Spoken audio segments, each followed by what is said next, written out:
Muy buenas noches. Vamos a seguir en el estudio del Antiguo Testamento, el resumen. Y esta noche vamos a ver otros cuatro profetas y vamos a comenzar con Amós. Dice el juicio perfecto de Dios. Entonces, Amós, dice ahí el juicio perfecto de Dios y lo dice de esta manera porque um, Amós va a comunicar un mensaje muy equilibrado entre la verdad y el amor. Dice, ¿cuál responsabilidad tienen los cristianos en relación con los pobres? Y ese tema no sale muy fuerte del Antiguo Testamento de los profetas, pero es algo muy importante en el corazón de Dios. En Amós encontramos ese tema bien fuerte y realmente encontramos condenación por no tener cuidado con los pobres y los necesitados en la sociedad. Hay que dar más para ayudar con las necesidades físicas de los perdidos. Una pregunta que nos hacemos algunas veces. O debemos solamente presentarles el Evangelio. Otros tienen más ese enfoque y yo digo que ahí se encuentra el equilibrio entre la verdad y el amor. Predicar la palabra es bastante importante porque es lo que cambia la mente de las personas y cambia las decisiones. Pero también debemos mostrar amor y eso es proveer algo, ayudar de manera física, de finanzas, de tiempo, de esfuerzos y eso es lo que se encuentra en el libro de Amós. Lo más básico de su mensaje es arrepiéntate y haz el bien. O sea, un cambio de mente y un cambio de acciones. Es un modelo profético para los que buscan un enfoque equilibrado. Y demuestra el corazón de Dios entre la verdad y el amor. El autor, el nombre de Amós quiere decir carga o llevador de cargas. Él realmente no era ministro, no trabajaba en el templo. Dios lo llamó ahí mismo donde él estaba trabajando, fuera del templo, era ministro. Fecha de su ministerio, 760 antes de Cristo, y esa fecha es antes del exilio a Siria y profetizó él en el norte, en Israel, y ahí en la pantalla se ve las líneas de la división de los reinos, Israel en el norte y Judá en el sur. Amós profetizó al reino del norte, aunque él era de Judá, él vivía al sur de Jerusalén, en Judá, en el reino del sur. Profetizó en el norte en 760, porque en la batalla dice 722, eso es el año que los asirios llegaron a Israel y los llevaron presos.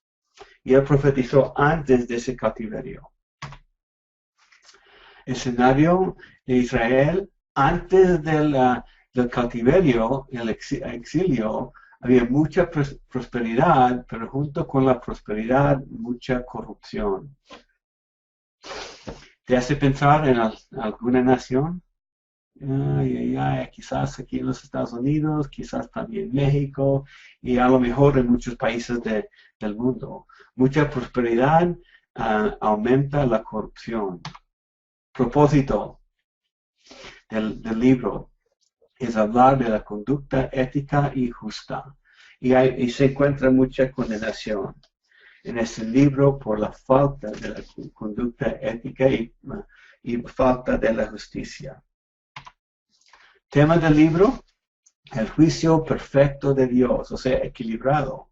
No sacrifica la verdad a poder mostrar el amor y no sacrifica el amor a poder comunicar la verdad. Y debemos seguir ese ejemplo. Nuestra tendencia es caer a un lado o al otro y sacrificamos uno o el otro. Pero aquí se encuentra un equilibrio Y eso sale de la naturaleza de Dios, del carácter de Dios. Había muchas injusticias sociales en la sociedad de Israel, apostasía, realmente, apostasía espiritual. Y este libro su ministerio de Amós fue para recordar a la gente que va a haber rendición de cuentas. Hay obligaciones al pacto que habían hecho con Dios, tanto interior como exterior. Teología. Elegir, o sea, escoger y hacer lo bueno, y hay responsabilidad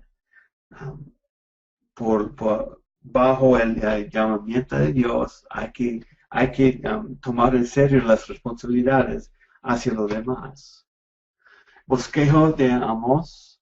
Había en capítulo 1 y 2 8 profecías, 3 sermones en capítulo 3 y 6, 5 visiones en 7 a 9, y en 9 también hay 5 promesas que vamos a ver ahora. Entonces, el libro dice que Amós es el profeta, y él es de la ciudad de Tecoa, al sur de Jerusalén, pero Dios lo mandó al norte a profetizar en el reino del norte, y él vivía y profetizó comenzando bajo el rey Jeroboam el segundo, en el norte, en el reino del norte de Israel. Entonces, ¿cuáles normas de justicia y moralidad espera Dios de las naciones incrédulas? Hemos hablado mucho de la infidelidad y la idolatría de Israel y Judá, pero aquí en Amós comenzamos el libro hablando de otras naciones. Y la verdad es, Dios espera algo de todas las naciones del mundo, porque ha puesto algo de la verdad dentro de cada uno. Tenemos una conciencia, conocimiento de lo bueno y lo malo, y Dios espera algo por haber hecho eso. Capítulo 1, 3, 6 y 9, que vamos a leer ahorita, especifica las naciones que están bajo el juicio de Dios. Y aquí en la pantalla, el principio que se encuentra en Amós es: Dios juzga a los dos, pero cuanto mayor sea la luz, mayor es la responsabilidad. Por eso se encuentra más profecía de Jerusalén y Judá en el sur. Digo, Israel en el norte y Judá en el sur. Entonces, capítulo 1 y 2 encontramos varias naciones. En 1.3 dice: así dice el Señor, por 3 transgresiones de Damasco y por 4 no revocaré su castigo, porque trillaron a Galaad con trillos de hierro. Y sigue en versículo 6 del capítulo 1. Así dice el Señor, por 3 transgresiones de Gaza y por 4 no revocaré su castigo, por haber deportado a todo un pueblo para entregarlo a Edom. Lo que pasó ahí es que a la gente de Gaza mandaron gente a Edom para esclavizarlos. Los vendieron como esclavos. Y 9, otra nación, otra región, por 3 transgresiones de Tiro, en versículo 9. Y por 4, no revocaré su castigo, por haber entregado todo un pueblo cautivo a Edom sin acordarse del pacto de hermanos. Había un pacto entre Tiro y la nación de Israel, y vendieron personas a Edom a la esclavitud. Y eso está contra la ley de Dios. Entonces Dios está condenando a estas naciones, nos hace responsable Y eso es lo que se encuentra en el capítulo 1 de Amós. Y Israel estaba bien involucrado con esas naciones y seguro había mucho más por lo cual condenarlos. La frase por 3 transgresiones y por 4 quiere decir que podía seguir aún más. Había mucha razón para condenarlos. Fue una expresión con los hebreos para expresarlo de esa manera. Hay mucha razón y está justo, está merecido el castigo que iban a recibir. El punto: si Dios castigó a las naciones gentiles, y así lo hace, así lo hizo, y todas esas profecías de Amós de juicio se cumplieron. Si Él castigó a ellos, ¿no habrá de castigar a Judá y a Israel? Tiene que ser. Cuanto más sea la luz, más es la responsabilidad. Y eso es lo que se encuentra en muchos libros, pero se encuentran los dos de manera muy clara en el libro de Amós. Y va a juzgar a Judá y a Israel también. Dice en capítulo 3, 4 y 5. Disculpe, voy más atrás. Quisiera leer capítulo 2 sobre Judá. Así dice el Señor, 2:4. Por 3 transgresiones de Judá y por 4. Dijo de la misma manera a Judá: hay mucha razón. No revocaré su castigo, porque desecharon la ley del Señor y no guardaron sus estatutos. Aquí está una acusación como algo general, como especificó la violación de las otras naciones, pero esto es aún más grande. Dios había revelado a Israel y a Judá su palabra, por profecías, por reyes, por el pacto de la ley. Ellos tenían mucha responsabilidad. Y sigue en capítulo 2, en versículo 6.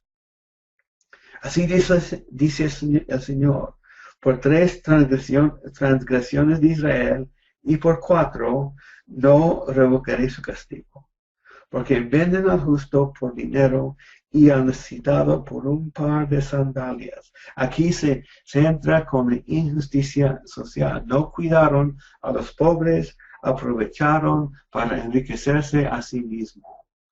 Ahí es la condenación, la razón por el juicio, la ira de Dios en la nación de Israel. Entonces sigue con 3 frases en estos 3 capítulos. Oigan esta palabra, comienza en capítulo 3. El Señor ha hablado contra ustedes, israelitas, contra toda la familia que Él sacó de la tierra de Egipto. Oigan esta palabra, dice. Y esa frase no está hablando de escuchar algo que alguien está diciendo. La palabra comunica que hay que escuchar y tomarlo en serio y obedecer lo que sigue. Da una énfasis en el mensaje que viene después. Y se encuentra en el principio de estos 3 capítulos. Dice en 4:1. Oigan esta palabra, vacas de Basán. Vamos a hablar más tardecito. ¿Qué implica las vacas de Basán? Ustedes están en el monte de Samaria, que oprimen a los pobres, que quebrantan a los menesterosos. Ahí dice, menesterosos. Y dicen a sus maridos: traigan ahora para que bebamos. Vamos a examinar qué quiere decir eso, hablando a las vacas de Basán. Y dice lo mismo en el capítulo 5. Entonces, sigue ahí 3 mensajes que deben prestar, a los cuales deben prestar atención. Y dice en 3:2. Solo a ustedes he conocido. Esta palabra conocer habla de una relación íntima, una amistad estrecha, muy buenos amigos, de mucha confianza. Solo a ustedes he conocido. Y fue utilizado en esa época con los tratados antiguos como algo entre un rey y su pueblo, reconocimiento mutuo. La gente conocía al rey, el rey conoció a ellos, tenían una relación, cada uno hace su parte para el cuidado y bienestar del otro. Así es la palabra conocer en este versículo. Solo a ustedes he conocido. Y realmente está diciendo, escogí a ustedes Israel. Israel, las 12 tribus. Y hemos visto todo lo que el Señor ha hecho para esta nación. Que ahora estamos hablando de una división entre las 10 y 12 tribus, del norte y del sur. Pero para Dios era una sola nación. Y así va a ser en el futuro. Solo a ustedes he conocido. ¿Qué pasó? ¿Por qué se alejaron de mí? ¿Por qué no quieren regresar? Amós. Aquí encontramos Amós 3:8. Dice, si el león ruge, ¿quién no temerá?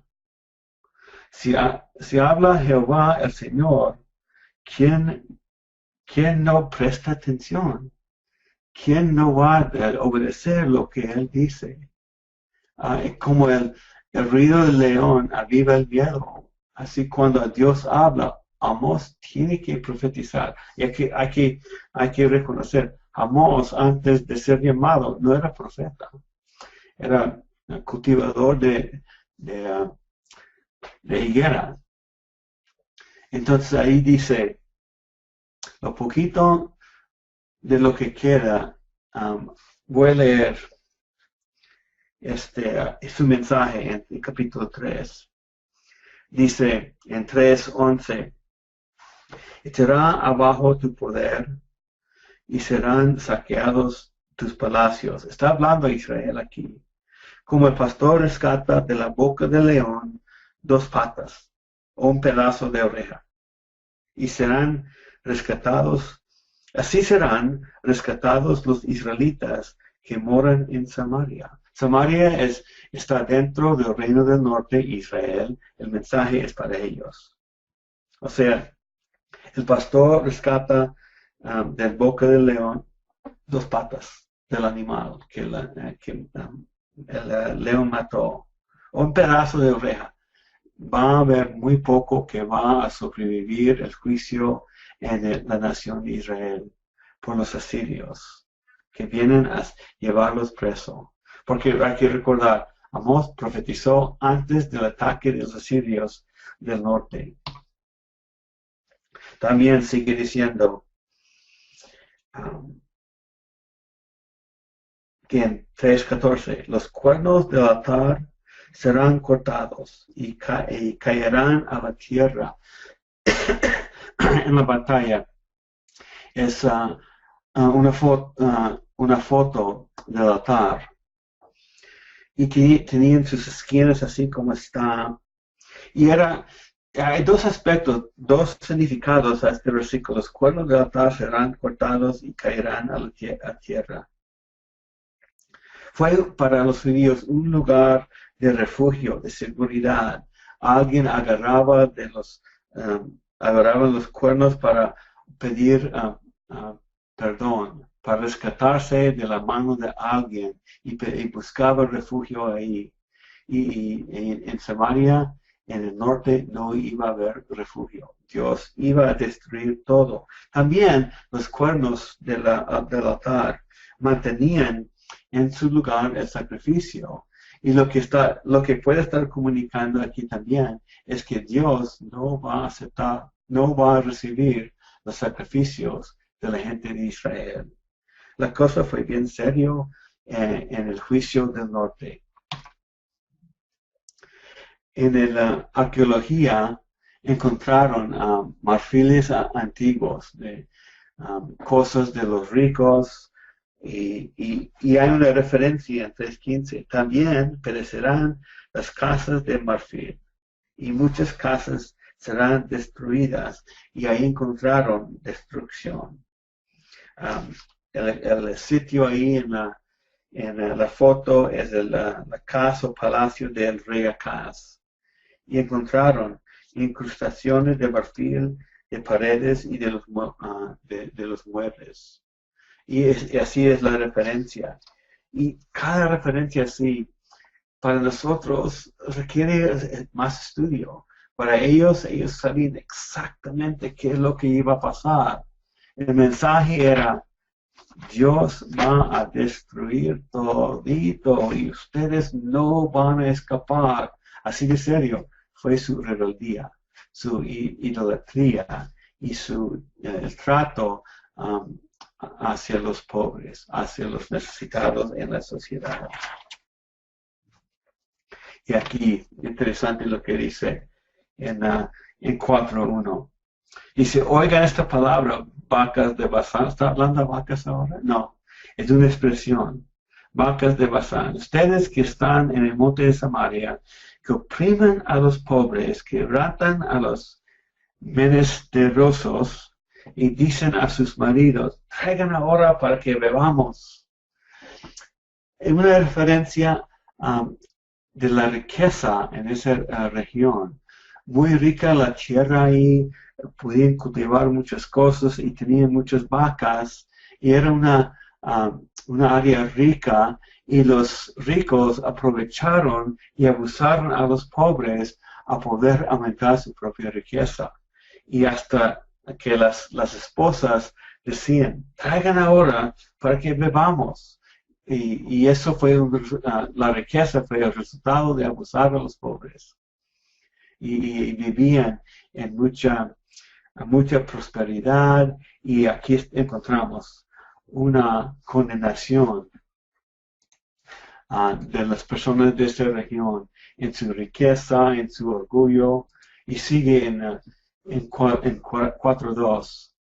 Dice: el Señor Dios ha jurado en su santidad. Y hago referencia a esto porque son dos cosas en versículo 1 y 2, cosas que realmente no entendemos y requieren más explicación. Vacas de Basán, una referencia a las mujeres ricas que mandaron a sus maridos y aprovecharon a los pobres para enriquecerse. Y versículo 2, 4:2, el Señor Dios ha jurado por su santidad.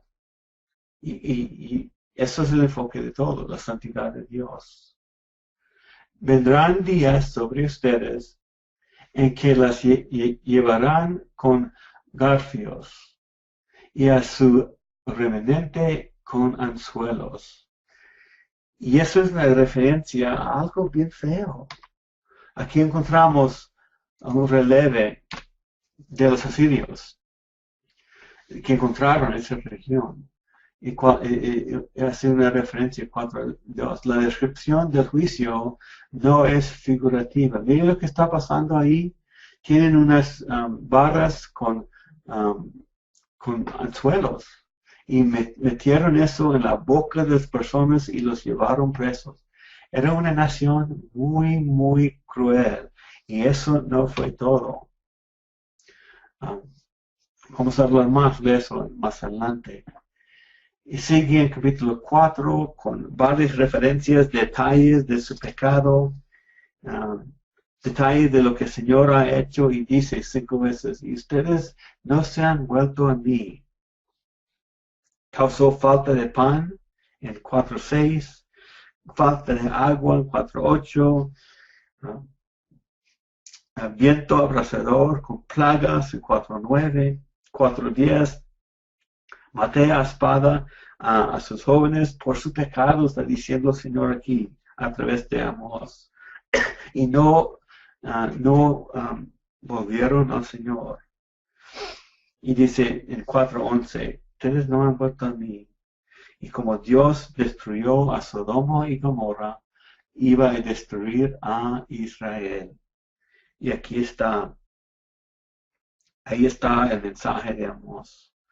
No se arrepintieron, no regresaron al Señor. Y aún después de muchísimo pecado, cosas feas, abusos, el Señor los estaba llamando otra vez, que vuelven a Él. No querían.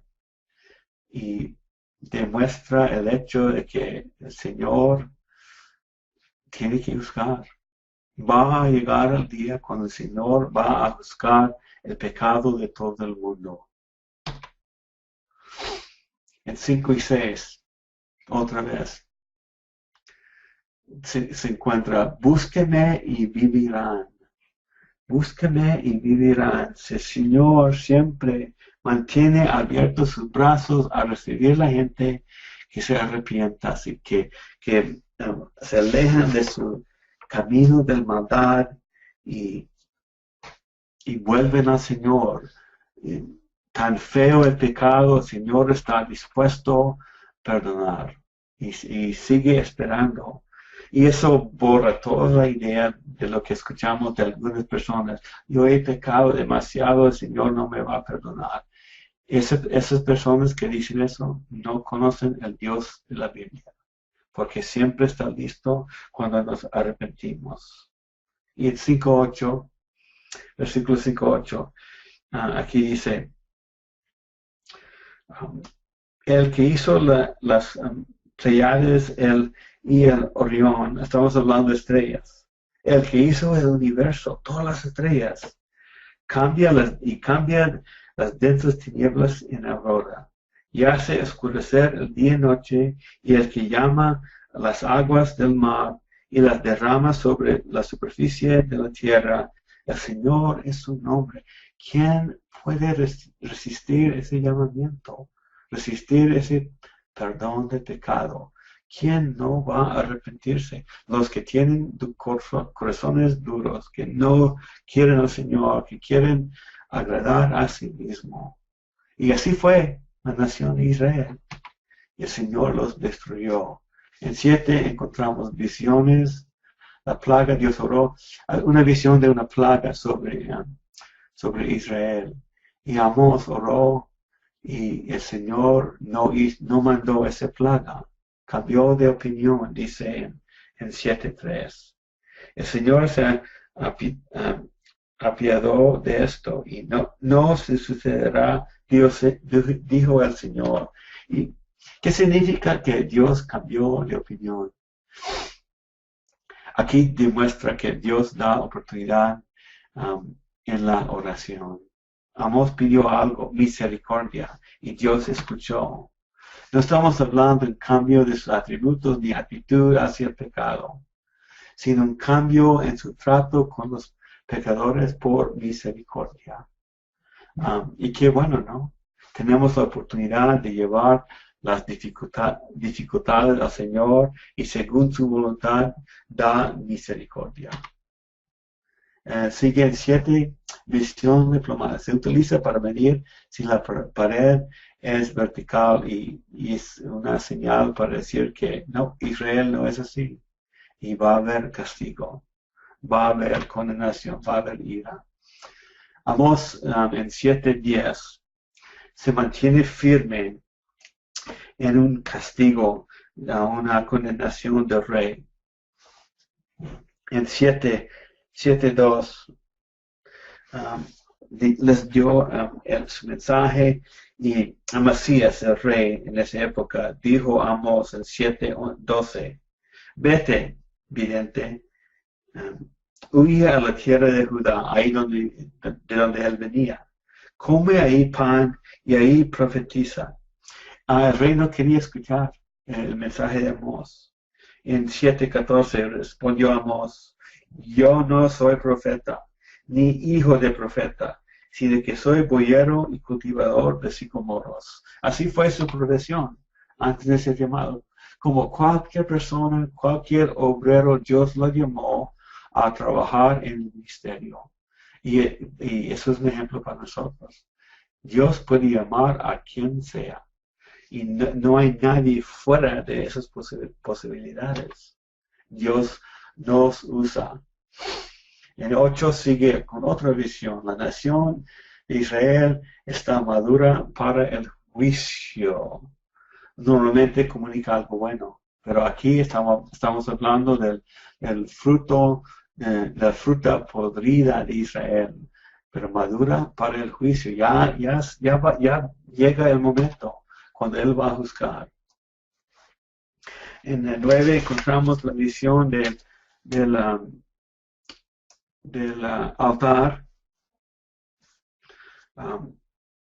Y después de aquí encontramos un cambio de tema en capítulo 9. Ellos habían hecho un pacto con Dios y lo violaron. Y Dios los iba a castigar. Y sí lo hizo. Toda esa profecía de condenación fue cumplido por los asirios. Pero al final del libro, el mensaje de Amós, se encuentra bendiciones. Hay esperanza para el futuro, dice Amós. Increíble lo que se encuentra en los profetas. Y le está en 9:11. Dice que el reino de David va a estar establecido. Todavía, aunque ustedes andan tan mal, el reino de David va a estar establecido en el futuro. Y 13, va a haber prosperidad agrícola. Y 14, va a restaurar la tierra. Y 9:15, va a establecer la nación otra vez en el futuro. Y toda la condenación y la ira está mezclado con algo en el futuro. Los profetas y la preocupación social, así se encuentra en el libro de Amós. Somos responsables de cuidar a los más necesitados. ¿De qué manera los profetas proporcionan un patrón o ejemplo en el trato con los pecados sociales? ¿Debemos trabajar en eso como iglesia? Yo diría que sí, pero como resultado de lo que tenemos con el Señor. Lo interior tiene que estar dirigido a Dios y lo que hacemos en la sociedad debe ser el fruto de lo que está dentro.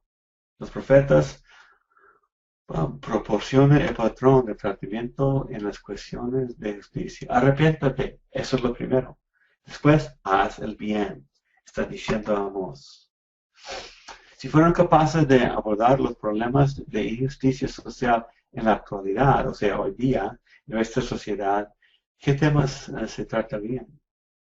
Yo creo que sabemos, ¿no es cierto? Podemos escudriñar nuestra sociedad, cuál es lo que nos hace falta como iglesia, como nación. ¿Qué medidas pueden tomar los cristianos para enfrentar estos grandes temas? Unas preguntas en las cuales debemos meditar, pensar y quizás, si es necesario, hacer cambios. Entonces, seguimos en el segundo libro de esta hora, Oseas. También profetizó alrededor de los mismos años, un poquito después de Amós. Oseas es una historia de amor incesante. Este libro es increíble lo que está sucediendo aquí y comunica el amor de Dios. El amor de Dios por mí disminuye el amor de Dios 1 o 2 puntos cuando pecamos o cuando no damos en el blanco, cuando no andamos de manera perfecta, disminuye el amor. Eso es el tema que trata este libro. ¿Cómo se siente Dios acerca de la infidelidad de su pueblo? Hemos visto varias veces ahora que tiene que derramar su ira, tiene que juzgar el pecado. Tarde o temprano va a llegar el día cuando Dios dice no más, pero su amor disminuye. El libro de Oseas es una historia de amor que nos ayudará a responder a estas preguntas. Y es algo increíble lo que se encuentra en este libro. Unos datos. Su nombre quiere decir la salvación o liberación. Fecha alrededor de 725, 3 años antes del ataque de los asirios. O sea, Dios les está comunicando vez tras vez tras vez. Escenario antecito de la llegada de Asiria y el momento más bajo en la condición espiritual de Israel. Propósito, casi lo mismo. Arrepentirse y volver a su Dios. Eso es lo que comunicaron la mayoría de los profetas. Dios les había comunicado muchas veces, no había excusas. El tema del libro, el amor incesante de Dios. Teología, el fiel amor de Dios. Y nos da un ejemplo de ese amor. ¿Qué tan fiel es ese amor? Entonces, aquí entramos el libro y es una presentación de la familia de Oseas. Y una vez, en el libro de Oseas, Dios, el Señor, dice, toma para ti una prostituta y ten hijos de prostitución. No, nos equivocamos, ¿no es cierto? Así comienza el libro. Dios llama a Oseas a buscar una prostituta para casarse. Y eso se encuentra en 1:2 de Oseas. Toma una mujer ramera y ten con ella hijos de prostitución, porque la tierra se prostituye gravemente abandonando al Señor. Aquí encontramos un mandato a un profeta escogido por Dios para vivir según el mensaje que va a entregar a la gente. Entonces lo llama a sí mismo a casarse con una prostituta. Y me imagino, Señor, tienes que estar bromeando, eso no puede estar en serio, ¿no es cierto? Pero así dice el libro. Que vaya, busque una prostituta y cásese.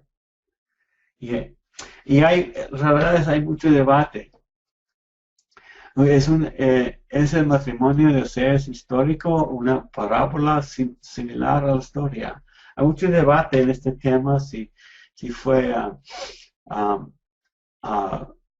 una parábola o si verdadero. Disculpe un momento.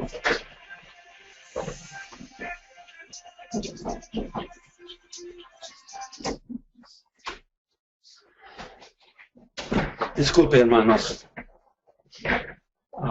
Seguimos.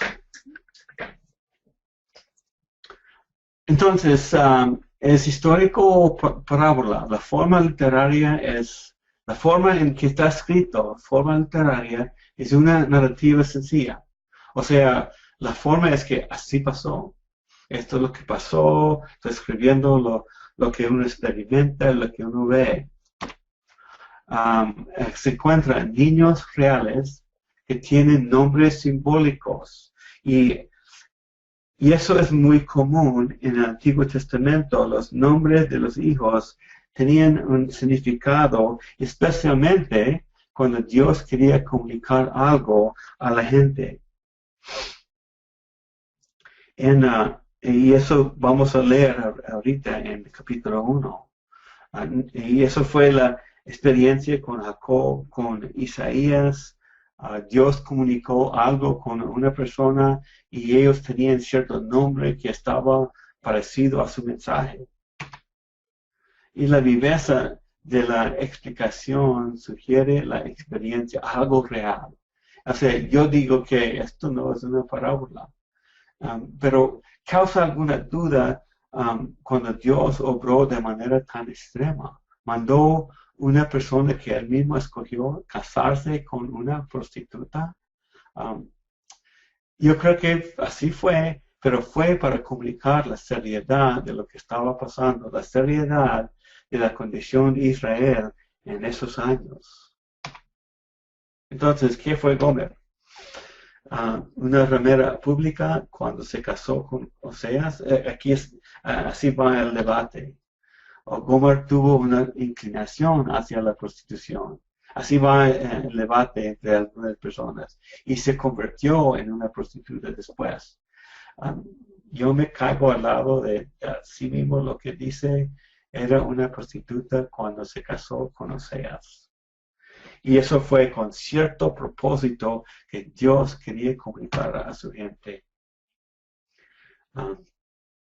Es una imagen de la relación entre Dios y su pueblo. Un hombre fiel, una mujer infiel, prostituta.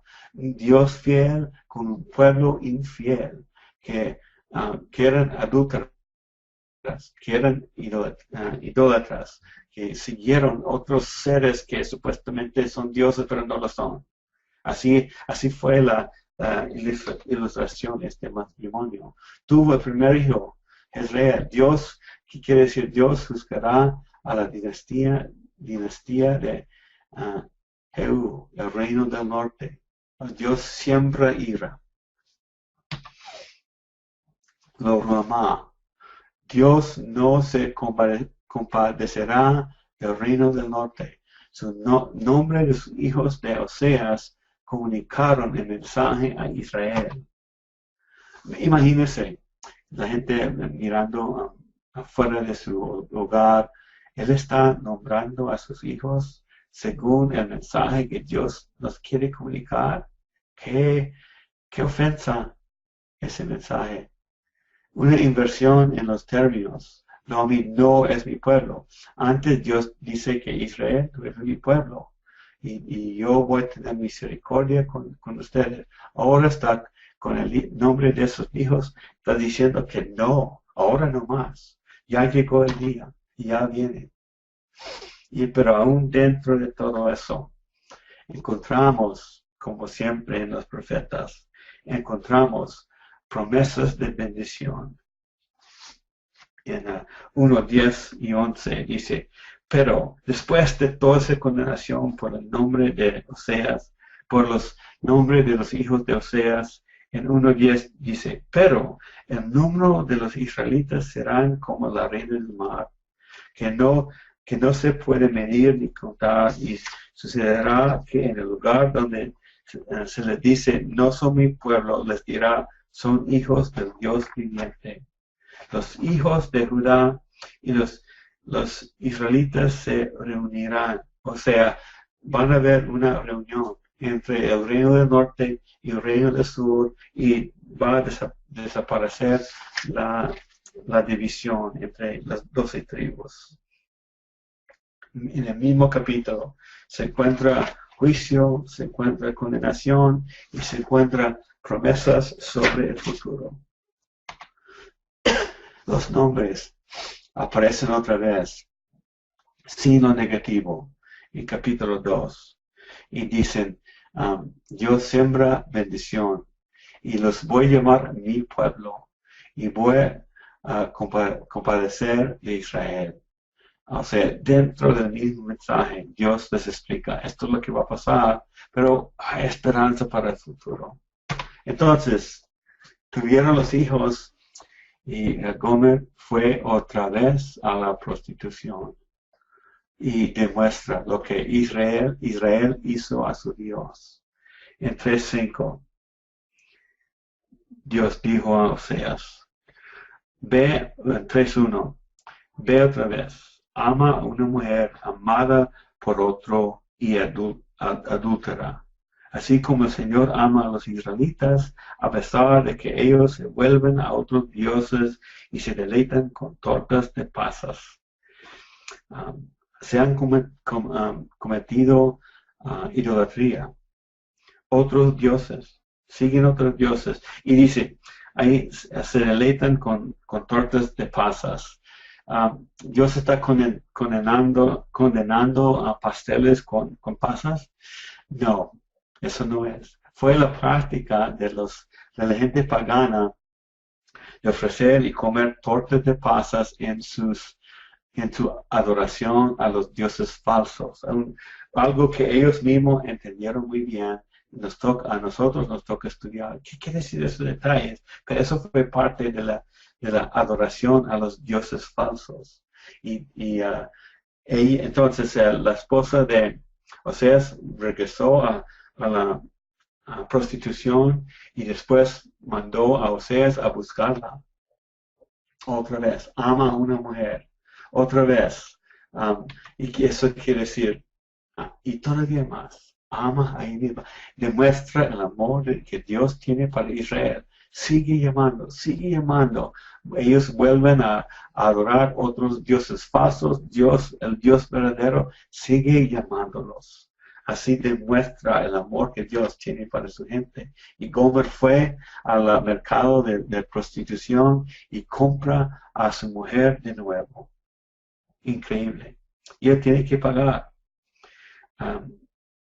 15 ciclos, dice en 3.2, 15 ciclos de plata y 330 litros de cebada. Tiene que comprarla para sacarla, para poder llevarla.